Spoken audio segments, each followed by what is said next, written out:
Let's talk about multiplying fractions. So if you watch this video and then come back and pause it here, these are the three things that you need to remember about multiplying fractions and by extension mixed numbers. You must use the improper fraction form. You cannot multiply mixed numbers.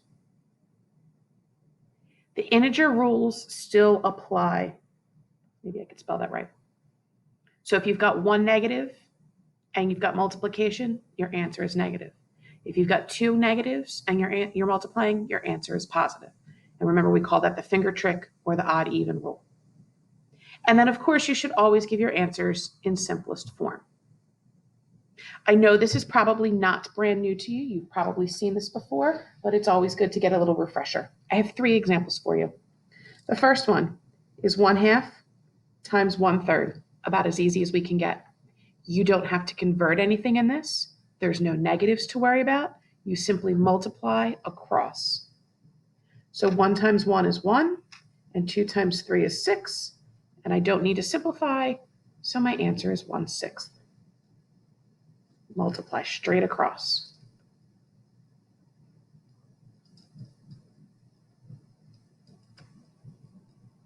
Okay, let's look at number 2.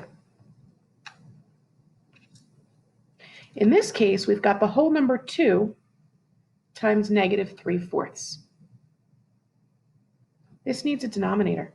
We know that whole numbers get a denominator of 1. They are improper. I don't have any mixed numbers here, so I'm just going to multiply across. Personally, I like to take care of the sign first because I've made mistakes in the past and forgotten about it. So I only have a single negative sign, which means my answer is going to be negative. Now that's out of the way. 2 times 3 is 6. 1 times 4 is 4. I can simplify to -3/2, and that is a perfectly acceptable answer. I'd actually rather you leave it like that.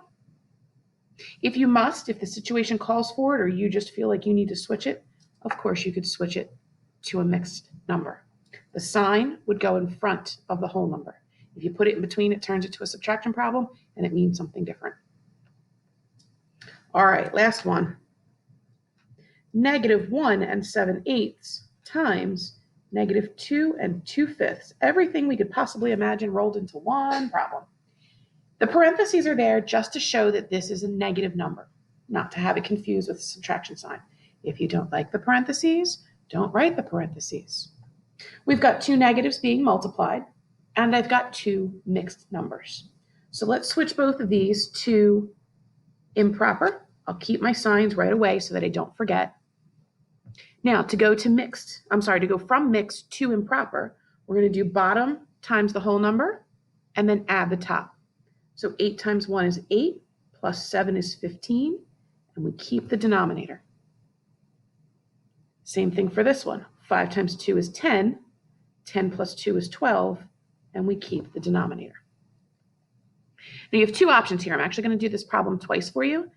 The first option is to simply multiply.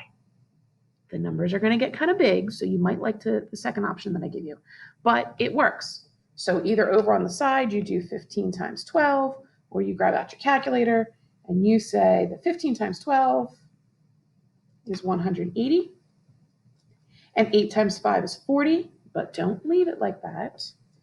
We know that we have two negatives, so that's going to be a positive answer. I know that I can divide both of these by 10 and simplify like that.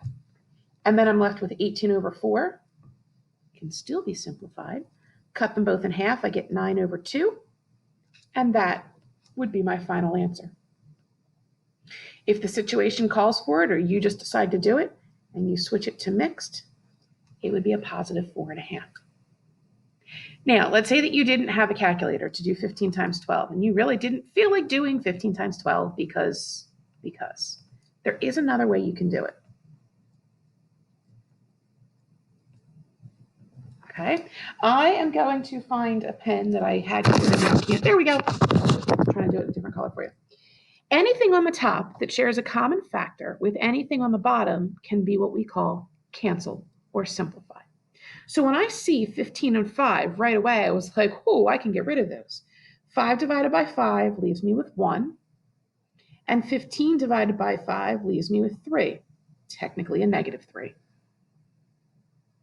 Now, when I look again, I see 8 and 12, and I get all excited because I can divide them. So 8 divided by, I'm going to go with 4. I could go with 2. 8 divided by 4 leaves me with 2.